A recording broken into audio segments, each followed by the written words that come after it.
Hi friends, ఈరోజు మనం ఈ వీడియోలో గణిత శాస్త్ర బోధనా పద్ధతులకు సంబంధించి ఫస్ట్ చాప్టర్ గణిత శాస్త్ర పరిచయం పార్ట్ 4 దీని గురించి తెలుసుకుందాం. ముందు వీడియోలో పార్ట్ 3 వీడియోలో మనం ఏం నేర్చుకున్నామంటే గణితం నిజ జీవితంలో ఎక్కడ ఏ రూపంలో కనిపిస్తుంది, నిత్య జీవితంలో గణిత ఆవశ్యకత ప్రాముఖ్యత, నిత్య జీవిత గణితానికి పాఠశాల గణితానికి మధ్య గల వ్యత్యాసాలు, నిత్య జీవితంలో గణిత ఆవశ్యకత ప్రాముఖ్యత గురించి, నిత్య జీవితంలోని గణితానికి పాఠశాల గణితానికి మధ్య గల భేదం గురించి తెలుసుకున్నాం. మరి ఈ వీడియోలో గణితాన్ని మనం ఎందుకు బోధించాలి ఈ విషయం గురించి మనం తెలుసుకుందాం. గణితాన్ని మనం ఎందుకు బోధించాలి, అసలు విద్యార్థులకు మనం గణితాన్ని ఎందుకు బోధించాలి, గణితాన్ని మనం ఎందుకు బోధించాలి అనే అంశాన్ని ఒక ఉదాహరణతో పోల్చి అవగాహన చేసుకోవడానికి ప్రయత్నిద్దాం. సో ఇక్కడ మనకు ఉదాహరణ ఇవ్వడం జరిగింది. ఏంటంటే ఉదాహరణ ఇక్కడ మనకు చూడండి ఒకసారి, ఇక్కడ సోపానాలు స్టెప్స్ అని ఇవ్వడం జరిగింది. ఈ పక్కన లెఫ్ట్ కార్నర్లో ఇక్కడ ఈ లెఫ్ట్ కాలంలో, తర్వాత నెక్స్ట్ ఐఏఎస్ సాధించడం, తర్వాత గణిత బోధించడం. సో ఇక్కడ మనం ఈ రెండు ఉదాహరణలు తీసుకుందాం. ముందు ఐఏఎస్ సాధించడం గురించి తెలుసుకుందాం, తర్వాత గణిత బోధించడం, ఎందుకు బోధించాలి గణితం. సో ఈ ఐఏఎస్ సాధించడం అనే ఈ ఉదాహరణ ద్వారా మనం గణితాన్ని ఎందుకు బోధించాలో తెలుసుకుందాం. సో మనం ఐఏఎస్ సాధించాలి. సో ఒక స్టూడెంట్ ఐఏఎస్ సాధించాలనుకున్నాడు. ఎందుకు సాధించాలనుకున్నాడు ఐఏఎస్ అంటే, సో దానికి ఉన్న విలువ ఏంటి? ఐఏఎస్ అంటే ఒక గొప్ప హోదా ఉంటుంది. సో ప్రజల అవసరాలను మనం తీర్చే అవకాశం ఉంటుంది, ప్రజాసేవ చేయవచ్చు. సో సమాజంలో మంచి విలువ ఉంటుంది. అలాగే భారతదేశంలో అత్యంత విలువైన పోస్ట్ ఏదైనా ఉందంటే ఐఏఎస్, కలెక్టర్. సో ఇది విలువ. సో ఈ విలువ గురించి విద్యార్థి తెలిసింది కాబట్టి వాడు ఐఏఎస్ కావాలని కోరుకున్నాడు. సో మీకు అర్థమై ఉంటుంది. తర్వాత నెక్స్ట్ మనం దీనికి గణితాన్ని లింక్ చేస్తే ఎలా ఉంటుందంటే, సో గణితం బోధించడం వల్ల విద్యార్థులు కలిగే విలువలేంటి అంటే, గణితం బోధించడం వల్ల వచ్చే విలువలేంటి? మొదటగా గణిత బోధనా విలువలు. సో గణితానికి బోధనా విలువ ఉంటుంది. అందులో ఏంటంటే ఫస్ట్ది ప్రయోజన విలువ, ప్రయోజనాలు ఉన్నాయి. అలాగే సంస్కృతి విలువ, క్రమశిక్షణ విలువ, సౌందర్య విలువ, వినోదపు విలువ మొదలైనవి. అంటే గణితాన్ని బోధించడం వల్ల కొన్ని విలువలు విద్యార్థి పొందుతాడు. అవి గణిత గణిత విలువలు, గణిత శాస్త్ర విలువలు. సో అవి ఏంటంటే ప్రయోజన విలువ, సంస్కృతి విలువ, క్రమశిక్షణ విలువ, సౌందర్య విలువ, వినోద విలువ, ఇవన్నీ కూడా అన్నమాట. ఓకే. సో మనం అంటే ఇక్కడ ఐఏఎస్ సాధించడం అనేది ఎందుకు అనుకుంటే, ఐఏఎస్కి ఒక విలువ ఉంది. అదేవిధంగా గణితాన్ని బోధించాలంటే గణితానికి కూడా విలువ ఉంది. సో మనకి విలువ తెలిసింది.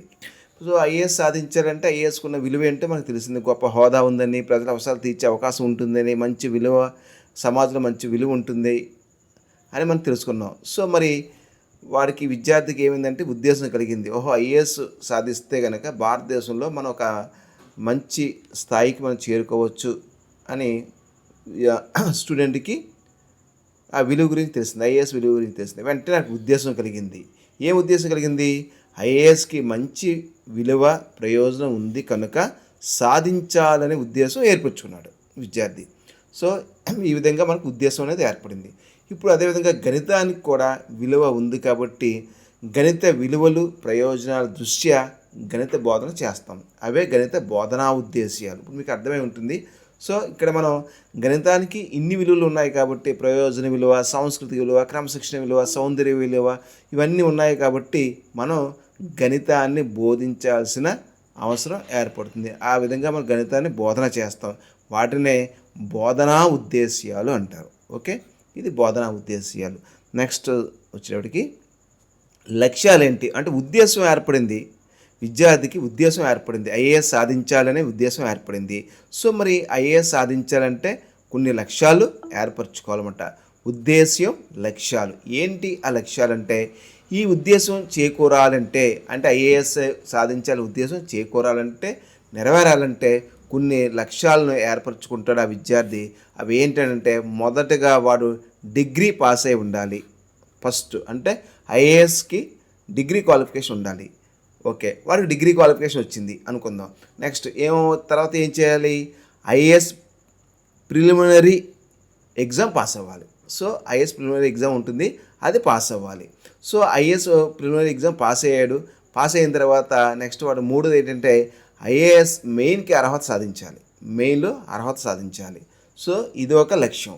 సో మొదటి లక్ష్యం ఏమో డిగ్రీ సాధించాలి, రెండవదేమో ఐఏఎస్ ప్రిలిమినరీ ఎగ్జామ్ పాస్ అవ్వాలి, మూడవది ఐఏఎస్ మెయిన్కి అర్హత సాధించాలి, నాలుగవది ఐఏఎస్ మెయిన్స్కి ఉత్తీర్ణులై ఇంటర్వ్యూలో కూడా వాడు అర్హత సాధించాలి. సో ఇది నాలుగోది, ఇంటర్వ్యూలో కూడా వాడు నెగ్గాలి. నెక్స్ట్ ఈ ఐదవది ఏంటంటే ఇంటర్వ్యూలో అర్హత సాధిస్తాడు, నెక్స్ట్ ఇంటర్వ్యూలో విజయం పొంది ఐఏఎస్కి ఎంపిక అవుతాడు అనమాట. ఇవి లక్ష్యాలు. ఈ 5 లక్ష్యాలు వాడు నెరవేర్చుకోవాలి. ఏ ఉద్దేశం కోసం? ముందుగా వాడికి కలెక్టర్ చదవడం వల్ల సమాజంలో మంచి విలువ ఉంటుందని తెలుస్తుంది. సో వాడు కలెక్టర్ అవ్వాలనుకున్నాడు, ఆ ఉద్దేశం ఏర్పడింది. ఆ ఉద్దేశం నెరవేరాలంటే వాడు కొన్ని లక్ష్యాలు చేరుకోవాలి. ఏంటంటే ఆ లక్ష్యం మొదటగా డిగ్రీ పాస్ అవ్వాలి, రెండోది ఐఏఎస్ ప్రిలిమినరీ ఎగ్జామ్ పాస్ అవ్వాలి, మూడోది ఐఏఎస్ మెయిన్కి అర్హత సాధించాలి, నాలుగోది ఐఏఎస్ మెయిన్స్కి ఉత్తీర్ణులైన తర్వాత ఇంటర్వ్యూకి అర్హత సాధించాలి. నెక్స్ట్ ఐదో లక్ష్యం ఏంటంటే ఇంటర్వ్యూలో విజయం సాధించాలి. అప్పుడు వాడు ఐఏఎస్కి సెలెక్ట్ అవుతాడు. ఓకే, ఇవి లక్ష్యాలు. అదేవిధంగా మనం గణితానికి విలువ ఉంది కాబట్టి గణితానికి కూడా విలువలు ఉన్నాయి కాబట్టి గణితాన్ని బోధించాలనే ఉద్దేశం మనకు కలిగింది విద్యార్థికి. అవి బోధనా ఉద్దేశాలు. ఈ బోధనా ఉద్దేశాలు నెరవేరాలంటే వాడికి కొన్ని లక్ష్యాలు ఏర్పరచుకోవాలన్నమాట. ఏంటి ఆ లక్ష్యాలు అంటే, మొదటి లక్ష్యం ఏంటంటే ప్రాథమిక స్థాయి గణిత బోధనా లక్ష్యాలు, రెండోది ప్రాథమికోన్నత స్థాయి గణిత బోధనా లక్ష్యాలు, నెక్స్ట్ మూడోది ఉన్నత స్థాయి గణిత బోధనా లక్ష్యాలు. ప్రాథమిక స్థాయి గణిత బోధనా లక్ష్యాలు అంటే ఫస్ట్ క్లాస్ నుంచి 5th క్లాస్ వరకు కొన్ని లక్ష్యాలు ఉంటాయి. సో బోధనా లక్ష్యాలు కొన్ని ఉంటాయి. అదేవిధంగా ప్రాథమికోన్నత స్థాయి అంటే 6th, 7th, 8th. సో వీటికి కొన్ని బోధనా లక్ష్యాలు ఉంటాయి. అదేవిధంగా ఉన్నత స్థాయి అంటే 9th, 10th, వీటికి కొన్ని బోధనా లక్ష్యాలు ఉంటాయి. సో ఈ మూడింటి బోధనా లక్ష్యాలు నెరవేరితే కనుక మనం గణితాన్ని బోధించాలనే ఉద్దేశం నెరవేరుతుందన్నమాట. సో ఈ విధంగా మనం లక్ష్యాలు ఏర్పరచుకుంటాం. ఇప్పుడు నెక్స్ట్ నిర్దిష్ట బోధనా లక్ష్యాలు అంటే స్పెసిఫికేషన్స్ అంటారన్నమాట. స్పెసిఫిక్గా ఏంటి అంటే స్పెసిఫిక్గా ఇంకా పర్టికులర్గా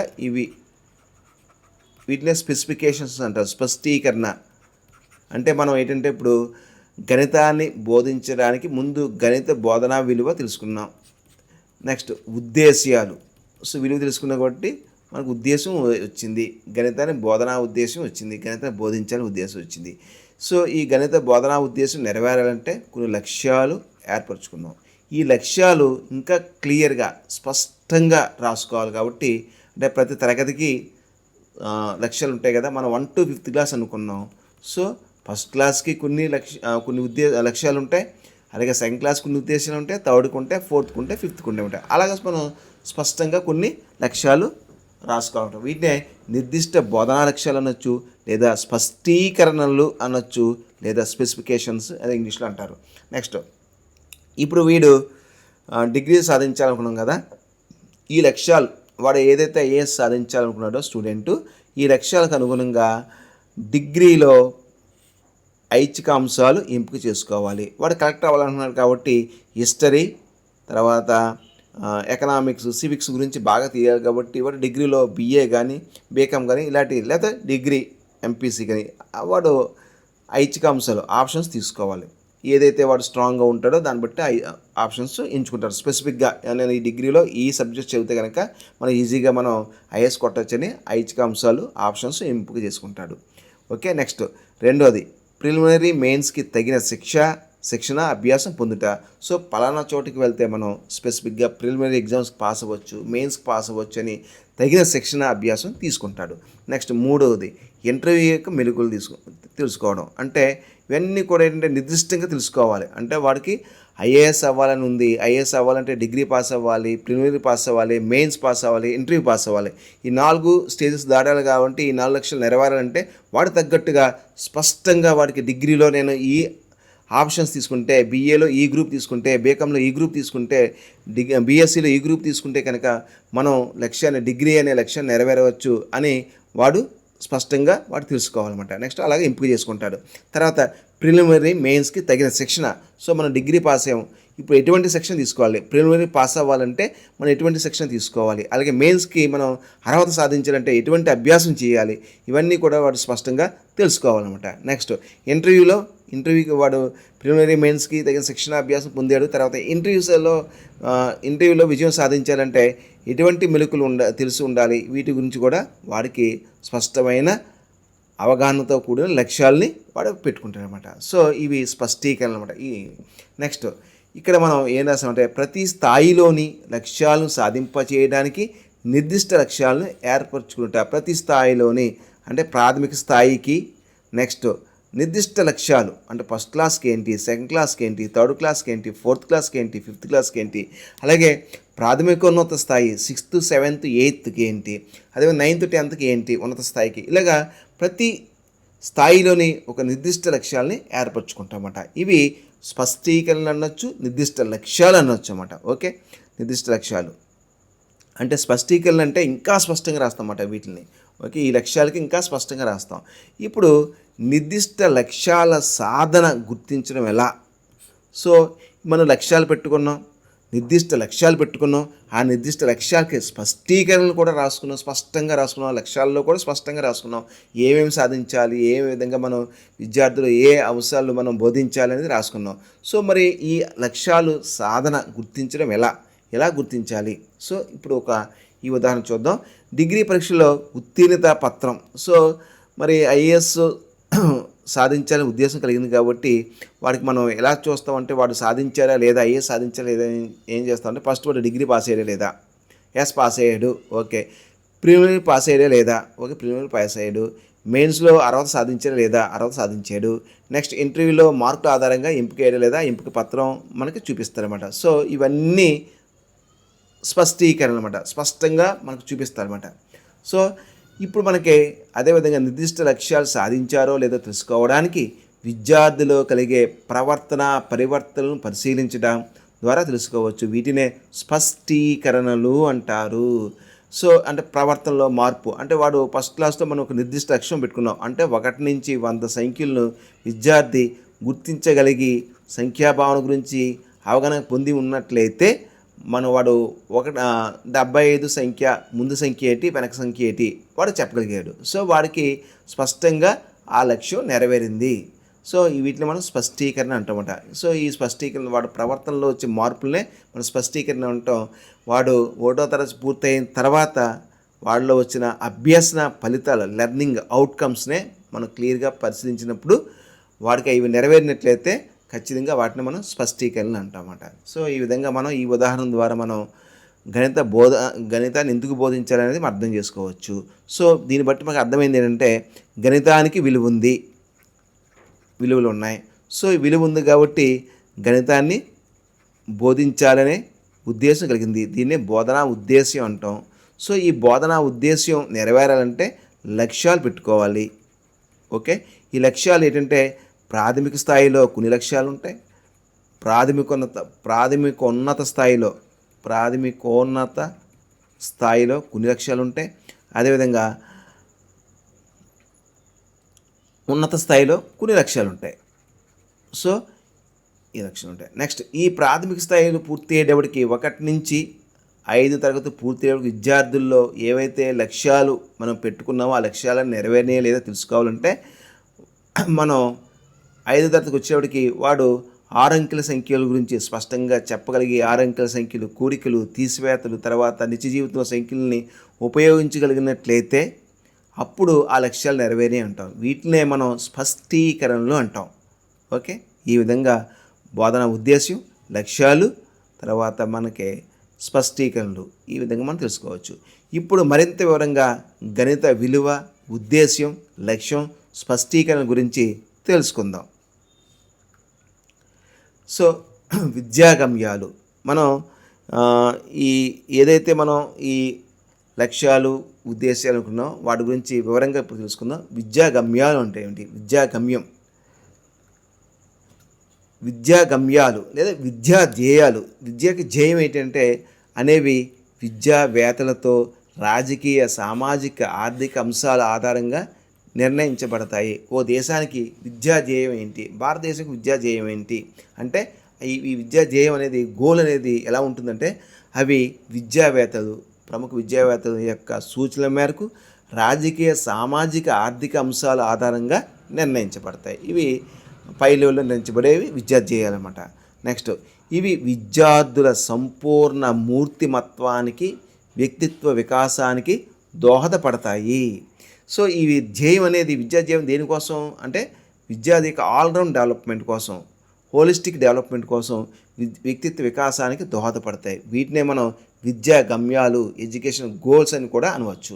సో విద్యా ధ్యేయమే విద్యా గమ్యం అన్నమాట. గమ్యం అన్న ధ్యేయం అన్న ఒకటే. ఓకే. నెక్స్ట్, ఇవి సుదీర్ఘకాలంలో సాధింపబడేవి. అంటే ఇవి ఒక్క రోజులోనో 2 రోజుల్లోనూ వచ్చేవి కాదు, సుదీర్ఘకాలంలో సాధింపబడేవి. విద్య చేయాలనేవి ఏంటంటే ఏమవుతుందంటే, అంటే ఒక విద్యార్థి 1వ తరగతిలో జాయిన్ అయిన దగ్గర నుంచి వాడు డిగ్రీ పూర్తి అయ్యేటప్పుడు, డిగ్రీ పట్టా పూర్తి అయ్యే వరకు, లేదా ఏదైనా ఒక ఉద్యోగంలో కానీ ఏదైనా దాంట్లో స్థిరపడే వరకు వాడికి ఏవైతే లక్ష్యాలు నిర్దేశించేమో అవన్నీ నెరవేరేలా చూడడమే ఈ విద్యా ధ్యేయం అన్నమాట. ఓకే. ఇవి సుదీర్ఘకాలంలో సాధించబడతాయి. తర్వాత నెక్స్ట్, వీటిని సాధింప చేయాలంటే విషయవారీ గమ్యాలు ఏర్పరచుకోవాలి. సో ఈ విద్యా గమ్యాలన్నీ, విద్యా ధ్యేయాలన్నీ కూడా నెరవేరాలంటే విషయవారీ, సబ్జెక్ట్ వైజ్ కూడా మనం గమ్యాలు ఏర్పరచుకోవాలన్నమాట. అంటే తెలుగుకి ఒక గమ్యం ఉంటుంది, ఇంగ్లీష్కి ఒక గమ్యం ఉంటుంది, మ్యాథ్స్కో గమ్యం ఉంటుంది, సైన్స్కో గమ్యం ఉంటుంది, సోషల్కో గమ్యం ఉంటుంది అన్నమాట. సో ఈ విధంగా మనం విషయవారీ గమ్యాలని ఏర్పరచుకోవాలి. Next, goals of maths education, goals of science education, ఈ విధంగా మనం కొన్ని గోల్స్ ఏర్పరచుకోవాలన్నమాట. నెక్స్ట్, ఇవి కూడా సుదీర్ఘకాలంలో సాధింపబడేవే కనుక ఇవి విషయవారీ ఉద్దేశాలుగా విడగొట్టబడతాయి. అంటే ఇప్పుడు మనకి విద్యా గమ్యం అనేది సుదీర్ఘకాలంలో సాధించబడేవి కాబట్టి వీటిని ఏం చేయాలి, మనం సబ్జెక్ట్ వైజ్ మనం ఉద్దేశాలుగా మనం విడగొడతామట. ఎలా అంటే చూడండి ఒకసారి, ఇవి ఆ విషయ విలువలపై ఆధారపడతాయి. సో ఉద్దేశాలు ఎలా విడగొట్టబడతాయి అంటే ఆ సబ్జెక్ట్ యొక్క విలువలపై ఆధారపడి ఉంటాయి. తెలుగుకో విలువ ఉంటుంది, ఇంగ్లీష్కో విలువ ఉంటుంది, హిందీకో విలువ ఉంటుంది, గణితానికి కొన్ని విలువలు ఉంటాయి, సోషల్ కొన్ని విలువలు ఉంటాయి. సో ఆ విలువల ఆధారంగా ఉద్దేశాలు విడగొట్టబడతాయి అన్నమాట. నెక్స్ట్, వీటిని నిర్ణీత కాలంలో సాధించబడేవిగా చెప్పవచ్చు. సో ఉద్దేశాలు అనేవి నిర్ణీత కాలంలో సాధించబడతాయి. ఒక పర్టికులర్ కాలం పెట్టుకుంటూ ఆ కాలం ప్రకారం సాధించబడతాయి. సో నెక్స్ట్, వీటిని సిద్ధింపజేయడానికి చిన్న చిన్న ఆచరణాత్మక కార్యక్రమాలుగా తరగతి గదిలో బోధనా లక్ష్యాలుగా విభజించుకుంటాం. వీటిని సిద్ధింపజేయడానికి అంటే ఉద్దేశాన్ని సాధించడం కోసం ఏం చేస్తామంటే మనం తరగతి గదిలో బోధనా లక్ష్యాలుగా చిన్న చిన్న కార్యక్రమాలుగా విభజించుకుంటాం. ఓకే. నెక్స్ట్, ఈ బోధనా లక్ష్యాలు విద్యార్థులలో పరివర్తనగా బహిర్గతమవుతాయి. సో ఈ బోధనా లక్ష్యాలు, ఏవైతే బోధనా లక్ష్యాలు ఉన్నాయో ఈ లక్ష్యాలన్నీ కూడా విద్యార్థులలో పరివర్తనగా బహిర్గతం అవుతాయి. సో మనం ఒక లక్ష్యం పెట్టుకున్నాం అంటే ఏంటంటే లక్ష్యం, సపోజ్ మనం గణితాన్ని తీసుకుందాం. గణితానికి సపోజ్ మనం 1వ తరగతి తీసుకుంటే 1 నుంచి 100 సంఖ్యల యొక్క సంఖ్యాభావన కల్పించాలనుకున్నాం. సంఖ్యాభావన. సో వాడికి ఒక సంవత్సరం పూర్తి అయ్యేవాడికి, ఫస్ట్ క్లాస్ పూర్తి అయ్యేవాడికి సో 1 నుంచి 100 సంఖ్యలకు సంబంధించి వాడు అవలేనగా చెప్పగలిగినట్లయితే, సంఖ్యాభావన గురించి చెప్పగలిగినట్లయితే, అంటే ఆరోహణ క్రమం అవరోహణ క్రమంలో సంఖ్యలు ఏర్పరచగలిగినట్లయితే కనుక వాడిలో ప్రవర్తనలో మార్పు వచ్చిందన్నమాట. అంటే బోధనా లక్ష్యం నెరవేరిందన్నమాట. అంటే 1వ తరగతి సంబంధించిన బోధనా లక్ష్యం నెరవేరినట్టుగా మనం చెప్పవచ్చు ఈ విధంగా అన్నమాట. నెక్స్ట్, వీటినే స్పష్టీకరణలు అంటారు. అంటే వాడు ఇప్పుడు 1 నుంచి 100 సంఖ్యలు మనం 1వ తరగతి పూర్తి అయ్యేటప్పటికి 1 నుంచి 100 సంఖ్యల యొక్క సంఖ్యాభావన అంటే పూర్తిగా అంటే ఒక విద్యార్థికి లెక్కించడం, సంఖ్యలను గుర్తించగలగడం, లెక్కించడం, వస్తువులు లెక్కించడం, గుర్తించడం, సో వాటికి సంబంధించిన సంఖ్యలను పోల్చడం, ఆరోహణ అవరోహణ క్రమం రాయగలగడం, 100 సంఖ్యల లోపు చేయగలిగినట్లయితే మనం ఇవి స్పష్టీకరణగా చెప్పవచ్చు అన్నమాట. వీటన్నింటిని పటరూపంలో కింది విధంగా సూచించవచ్చు. సో ఒకసారి పటరూపంలో చూద్దాం. ఇక్కడ చూడండి ఒకసారి, గణిత విలువలు, గణితానికి విలువ ఉందని తెలుసుకున్నాం. సో ఆ గణితానికి విలువ ఉంది కాబట్టి మన గణితాన్ని బోధించాలని గణిత బోధనా ఉద్దేశాలు ఏర్పరచుకున్నాం. సో గణిత బోధనా ఉద్దేశాలు నెరవేరాలంటే వాటికి లక్ష్యాలు ఉండాలి. సో లక్ష్యాలు ఉండాలి. ఆ లక్ష్యాలు తరగతి గది బోధనా లక్ష్యాల వర్గీకరణకు అనుకూలంగా ఉంటాయి. ఈ గణిత బోధనా లక్ష్యాలు ఏం చేస్తామంటే విభజించుకుంటాం. తరగతి గదికి తగ్గట్టుగా మనం విభజించుకుంటాం. సో ఈ తరగతి గది బోధనా లక్ష్యాలు ఈ లక్ష్యాలు సాధించడం కోసం స్పష్టీకరణలు స్పష్టంగా రాసుకుంటాం. ఆ స్పష్టీకరణలు విద్యార్థులు వచ్చిందో లేదో మనం చూసుకుంటాం. సో ఓకే, మనం ఒక లెసన్ ప్లాన్ రాసేటప్పుడు మీకు క్లియర్గా చెప్తాను నేను. ఏంటంటే అసలు స్పష్టీకరణ అంటే ఏంటి, ఆ లక్ష్యాలు ఎలా రాయాలి, లక్ష్యాలు అంటే ఏంటి మీకు అక్కడ క్లియర్గా అర్థమవుతుంది. కాబట్టి ప్రజెంట్ మాత్రం మీరు ఈ పాఠంలో వీటి గురించి క్లుప్తంగా నేర్చుకోండి. నెక్స్ట్ విద్యాగమ్యాలు. సో విద్యాగమ్యాల్లో మనం ఒక గణిత విద్యాగమ్యాలు తీసుకున్నాం. ఈ గణిత బోధనా ఉద్దేశాల నుంచి బోధనా లక్ష్యాల నుంచి తరగతి గది బోధనా లక్ష్యాల వర్గీకరణ, తర్వాత లక్ష్యాల నిర్ధారణకి స్పష్టీకరణలు. సో మనకి ఇక్కడ ఏంటంటే గణిత విద్యాగమ్యం ఒకటి ఏర్పరచుకున్నాం. సో గణిత విద్యాగమ్యం ఏంటి అంటే భారతదేశంలో ఉన్న విద్యార్థులందరికీ గణితానికి సంబంధించిన విషయాలన్నీ కూడా పూర్తి అవగాహనలో ఉండాలని ఒక ధ్యేయం పెట్టింది భారతదేశం. సో ఒక పెద్ద బ్రాడ్ అన్నమాట, అది సుదీర్ఘకాలంలో సాధించబడేది విద్యాగమ్యం. సో ఆ విద్యాగమ్యాన్ని సుదీర్ఘకాలంలో సాధించబడేది కాబట్టి దాన్ని మనం ఏం చేస్తామంటే మనం కొన్ని పార్ట్స్ కింద చేసుకుంటాం. ఆ పార్ట్స్ మనం గణిత బోధనా ఉద్దేశ్యాలు. సో విద్యాగమ్యం అనేది అంటే విద్యార్థి యొక్క ఆల్రౌండ్ డెవలప్మెంట్కి ఉపయోగపడుతుంది అనుకుందాం. సో గణిత విద్యాగమ్యం అనేది విద్యార్థి యొక్క ఆల్రౌండ్ డెవలప్మెంట్కి ఉపయోగపడుతుంది అనుకుందాం. సో అంటే ఆల్రౌండ్ డెవలప్మెంట్ అంటే విద్యార్థి 5వ సంవత్సరంలో వాడు తరగతి గదిలో ప్రవేశించాడు. అక్కడ నుంచి వాడు డిగ్రీ పూర్తి అయ్యేటప్పటికి కానీ లేదా పీజీ పూర్తి చేసేటప్పుడు వాడు ఎక్కడి వరకు అయితే చదువుతుందో అక్కడ వరకు వాడు గణితాన్ని తీసుకున్నట్లయితే ఆ గణితానికి సంబంధించిన విద్యాగమ్యం అనేది నిర్దేశించబడి ఉంటుంది. సో ప్రతి తరగతికి సంబంధించిన బోధనా ఉద్దేశాలు ఉంటాయి కదా. 1వ తరగతి గణిత బోధనా ఉద్దేశాలు ఉంటాయి. 1వ తరగతి గణిత బోధనా ఉద్దేశం ఏంటి అంటే సింపుల్గా చెప్పాలంటే గణిత బోధనా ఉద్దేశం ఏంటంటే వాడికి సంఖ్యాభావన గురించి 1 నుంచి 100 సంఖ్యలుగా సంఖ్యాభావన గురించి, కొలతల గురించి, తర్వాత తర్వాత జామితీ భావనల గురించి తెలిసి ఉండాలి అని ఒక ఉద్దేశం ఏర్పరచుకున్నాం. వాటికి సంబంధించి స్పష్టంగా లక్ష్యాలు రాస్తాం.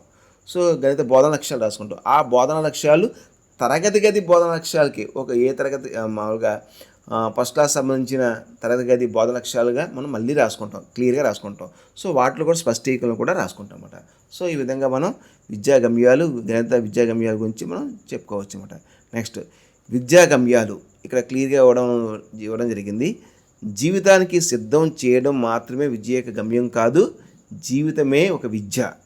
ఓకే, నెక్స్ట్ విద్య యొక్క గమ్యం విద్యార్థుల అంతరంగాన్ని బహిర్గతం చేయడం మాత్రమే కాదు, ప్రపంచాన్ని ఎదుర్కొనే విధంగా తయారు చేయడం. ఇది విద్యాగమ్యం గురించి జనరల్గా ఒక డెఫినేషన్ ఇవ్వడం జరిగింది. జీవితానికి సిద్ధం చేయడం మాత్రమే విద్య యొక్క గమ్యం కాదు. సో జీవితం ఎలా జీవించాలి అనే దానికి తయారు చేయడమే ఈ విద్యాగమ్యం కాదు, జీవితమే ఒక విద్య.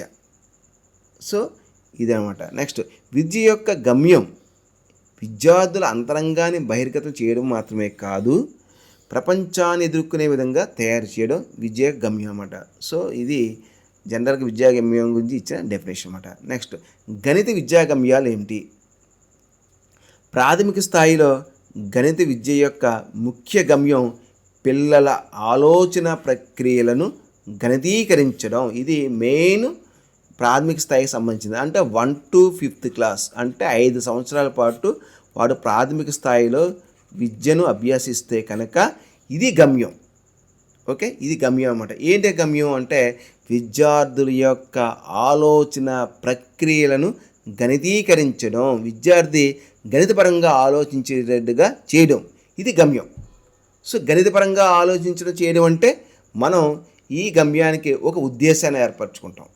సో ఇది గమ్యం. ఏంటి గమ్యం? పిల్లల ఆలోచన ప్రక్రియలను గణితీకరించడం. అంటే గణితీకరించడం అంటే ఏంటి? గణితపరంగా ఆలోచించడం, ప్రతి విషయాన్ని గణితపరంగా ఆలోచించడం విద్యార్థి. సో ఆ విధంగా చేయగలిగినట్లయితే మన గమ్యం నెరవేరినట్లు అన్నమాట. 1 to 5th క్లాస్ సంబంధించి గమ్యం నెరవేరినట్లు. నెక్స్ట్ డేవిడ్ వేలర్ మాటల్లో చెప్పాలంటే డేవిడ్ వేలర్ ఏం చెప్పాడంటే గణితం గురించిన ఎన్నో విషయాలు తెలుసుకునే కన్నా ఏ విధంగా గణితీకరించాలనే విషయం తెలుసుకోవడం ఎంతో ఉపయోగకరం. సో గణితాల గురించి ఎన్నో విషయాలు బోధించడం కన్నా, ఎన్నో విషయాలు తెలుసుకునే దానికన్నా ఏ విధంగా గణితాన్ని గణితీకరించాలనే విషయం తెలుసుకోవడం ఎంతో ఉపయోగకరం. సో మన గణితీకరణ అంటే ఏంటంటే ఏదైనా అంశాన్ని వాడు గణితపరంగా ఆలోచించడమే గణితీకరణ అంటారు. సో సపోజ్ మనం ఇంట్లో ఒక చిన్న ఎగ్జాంపుల్ చెప్తాను. మన ఇంట్లో ఒక 4 ఫ్యాన్లు ఉన్నాయి. సో ఇక్కడ 4 ఫ్యాన్లు ఉన్నాయి. ఈ 4 ఫ్యాన్లు ఒక ఫ్యాన్కి ఎన్ని రెక్కలు ఉన్నాయి అని విద్యార్థి ఆలోచించాలి. ఒక ఫ్యాన్కి 3 రెక్కలు ఉన్నాయి. సో 4 ఫ్యాన్లకి 4 3 12 రెక్కలు ఉంటాయి, అంతే కదా అని వాడు ఆలోచించగలమంట. అంటే 4 ఫ్యాన్లు ఉన్నాయని వాడు తెలిసింది. సో గణితపరంగా ఆలోచించినప్పుడు ఒక్కొక్క ఫ్యాన్కి 3 రెక్కలు ఉన్నాయి, 4 3 12 రెక్కలు ఉంటాయన్నమాట. ఒకవేళ 4 రెక్కలు ఉంటాయి, ఒక్కొక్క ఫ్యాన్కి 4 రెక్కలు ఉంటాయి, ఇన్ని రెక్కలు ఉంటాయి, 4 4 16 రెక్కలు ఉంటాయి. ఈ విధంగా ఒక చిన్న ఉదాహరణ తీసి మనం చెప్పుకోవచ్చు. ఇలా ప్రతి విషయాన్ని కూడా వాటి చుట్టూ ఉన్న ప్రతి విషయాన్ని కూడా గణితపరంగా ఆలోచించినట్లయితే గణితీకరణ జరిగింది అని అంటామట. అంటే 1 to 5th క్లాస్ సంబంధించి. ఓకే, నెక్స్ట్ అదేవిధంగా ప్రాథమిక స్థాయి గణిత విద్యాగమ్యాలను 2 రకాలుగా జార్జ్ పోలియా వర్గీకరించారు. ప్రాథమిక స్థాయి గణిత విద్యాగమ్యాలు 2 రకాలుగా ఉన్నాయి ఇప్పుడు ఇక్కడ. ఓకే, అవి ఏంటో చూద్దాం ఇప్పుడు. 1 సంకుచిత గమ్యాలు, 2 ఉన్నత గమ్యాలు. ప్రాథమిక స్థాయికి సంబంధించి విద్యాగమ్యాలను 2 రకాలుగా విభజించడం జరిగింది.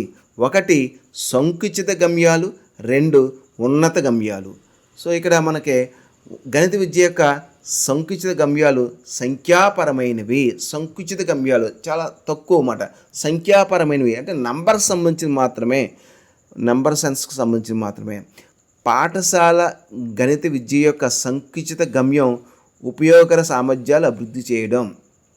సో ఇక్కడ ఏంటంటే ఉపయోగకరమైన సామర్థ్యాలు అభివృద్ధి చేయడం. వాడు నిత్య జీవితంలో సంఖ్యలను ఉపయోగించి ఏవైతే చేయగలుగుతున్నాడో దాన్ని అభివృద్ధి చేయడం.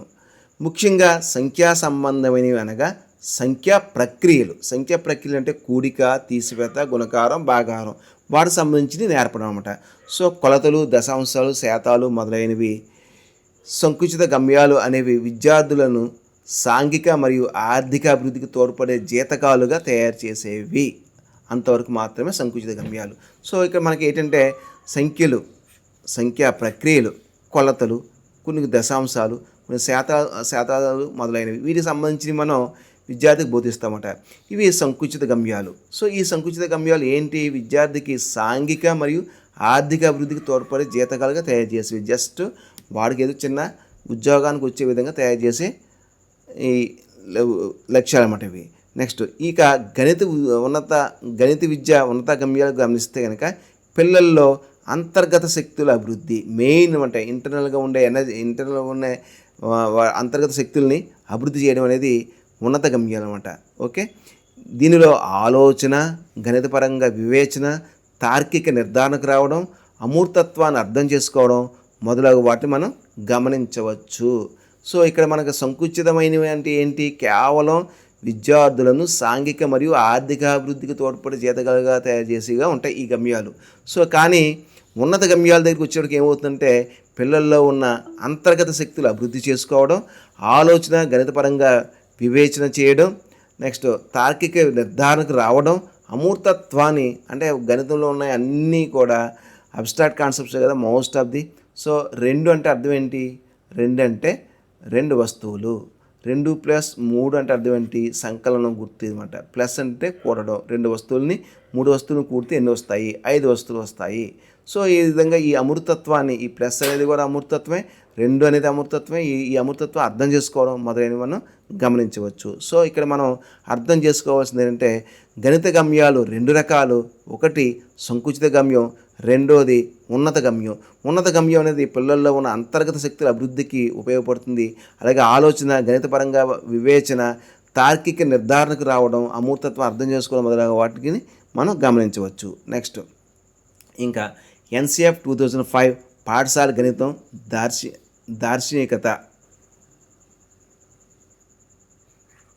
So NCF 2005 national curriculum framework 2005 పాఠశాల గణితం గురించి ఏం చెప్తుంది, దానికి దార్శనికత ఏంటి, సో దాని విజన్ ఏంటి మనం ఒకసారి చూద్దాం. ఇక్కడ NCF 2005 పాఠశాల గణితం దార్శనికత. దాని యొక్క విజన్ ఏంటి చూద్దాం. ఇక్కడ ఏం చెప్తుంది ఎన్సిఎఫ్ 2005? పిల్లలకు గణితం అంటే భయం పోయి ఆనందిస్తూ గణితాన్ని అభ్యసిస్తారు. పిల్లలకి గణితం అంటే భయం ఉండకూడదు, ఆనందంగా గణితాన్ని నేర్చుకోవాలి వాళ్ళు. నెక్స్ట్, పిల్లలు గణితంలో సూత్రాలు, సాంకేతిక పద్ధతుల కన్నా ముఖ్యమైన అంశాలు ఉంటాయని తెలుసుకుంటారు. పిల్లలు గణితంలో సూత్రాలు, యాంత్రిక పద్ధతుల కన్నా ముఖ్యమైన అంశాలు ఉంటాయని తెలుసుకుంటారు. యాంత్రికంగా చదవడం కన్నా చాలా ముఖ్యమైన అంశాలు ఉంటాయని తెలుసుకుంటారు. నెక్స్ట్, పిల్లలు గణితాన్ని భావ వ్యక్తీకరణ సాధనంగాను, మాట్లాడుకోవడానికి, చర్చించుకోవడానికి, కలిసి పనిచేయడానికి తోడ్పడే విషయంగా చూస్తారు. పిల్లలు గణితాన్ని ఏ విధంగా చూస్తారు? ఒక భావ వ్యక్తీకరణ సాధనంగాను, మాట్లాడుకోవడానికి, చర్చించుకోవడానికి, కలిసి పనిచేయడానికి తోడ్పడే విధంగా చూస్తారు. నెక్స్ట్, పిల్లలు అర్థవంతమైన సమస్యలు రూపొందిస్తారు, సాధిస్తారు. సో ఎన్సిఎఫ్ 2005 ఏం చెప్తుందా అంటే, ఫస్ట్ పాయింట్ గణితం అంటే భయం ఉండకూడదు, వాళ్ళు ఆనందిస్తూ గణితాన్ని అభ్యసిస్తారు. నెక్స్ట్, రెండోది పిల్లలు గణితంలో ఉన్న సూత్రాలు, యాంత్రిక పద్ధతులు కన్నా ఇంకా ముఖ్యమైన అంశాలు ఉంటాయని తెలుసుకుంటారు. నెక్స్ట్, మూడో పాయింట్ పిల్లలు గణితాన్ని భావ వ్యక్తీకరణ సాధనంగాను, మాట్లాడుకోవడానికి, చర్చించుకోవడానికి, కలిసి పనిచేయడానికి తోడ్పడే విషయంగా చూస్తారు. ఓకే. నెక్స్ట్, నాలుగవది పిల్లలు అర్థవంతమైన సమస్యలను రూపొందిస్తారు, సాధిస్తారు. నెక్స్ట్, పిల్లలు గణితంలో సంబంధాలు కనుక్కోవడానికి, అంతర్గత నిర్మాణాలు తెలుసుకోవడానికి, కార్యాకారణ విచారణకు, ప్రవచన సత్యాసత్య విలువలు నిర్ధారించడానికి అమూర్త భావనలను ఉపయోగిస్తారు.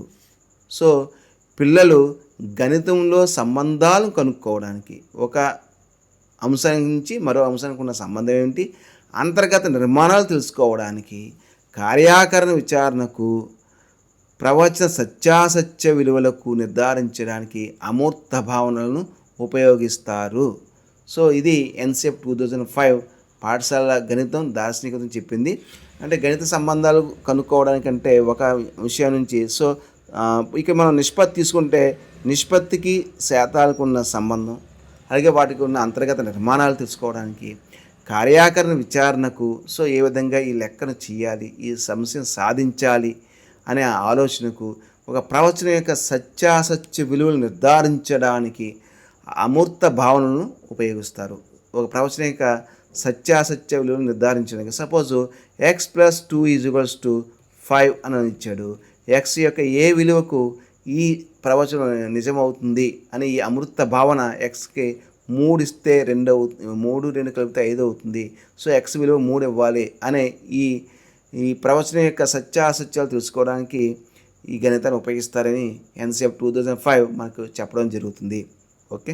Next, NCF 2005 Andhra Pradesh state curriculum framework 2011 సూచించిన గణిత బోధనా ఉద్దేశాలు ఏంటి? మనకి ఎన్సిఎఫ్ 2005 కొన్ని బోధనా ఉద్దేశాలు ఇచ్చింది. దాని ఆధారంగా మన ఆంధ్రప్రదేశ్ గవర్నమెంట్ కూడా ఆంధ్రప్రదేశ్ స్టేట్ కరికులం ఫ్రేమ్వర్క్ 2011 ఏం చెప్తుందంటే, సాధారణంగా కొన్ని ఉద్దేశాలు ఇవ్వడం జరిగింది. ఇక్కడ మనకి ఇవన్నీ కూడా డిఎడ్ టెక్స్ట్ బుక్లు ఇచ్చినవే మనకు లైన్ టు లైన్ చెప్పడం జరుగుతుంది. నెక్స్ట్, ఉద్దేశాలు అంటే గణితం నేర్చుకోవడం పిల్లల హక్కు అని చెప్తుంది. గణితం నేర్చుకోవడం పిల్లల హక్కు. ఏ ఒక్క విద్యార్థి కూడా గణితం నేర్చుకోకుండా పై తరగతులకి వెళ్ళకూడదు.